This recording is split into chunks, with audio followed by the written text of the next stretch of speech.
So இந்த ஒரு வாரமாக கிராமப்புற செல்ற பேருந்துகள் படிக்கட்டு இல்லாமல் போகுது அப்படிங்கிற மாதிரி அது திருநெல்வேலி மாவட்டத்தில் ஒரு பேருந்தில் ஏற்படுது. அதுவும் என்ன காரணம்னா, அந்த பேருந்து வழித்தடத்தில் கல்லூரி மாணவர்கள், பள்ளி மாணவர்கள் கட்டணமில்லா பயணம், முத்தமிழர் கலைஞர் கொடுத்த அந்த ஃப்ரீ பாஸ்ங்கிற பயன்படுத்தி பயணம் செய்வார்கள்.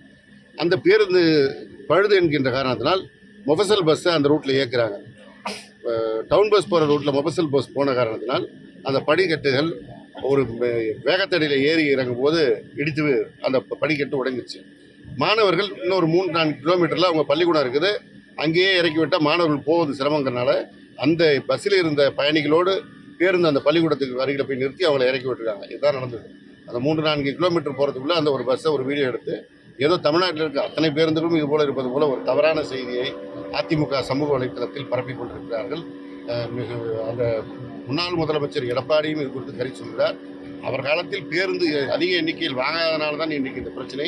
இப்பொழுது 4000 புதிய பேருந்துகள் வாங்க முதலமைச்சர் அவர்கள் உத்தரவிட்டு அதற்கான நிதியும் அளித்து முதல் கட்டமாக 100 பேருந்துகளை மாண்புமிகு முதல்வர் அவர்கள் துவக்கி வைத்ததை நாடே அறியும்.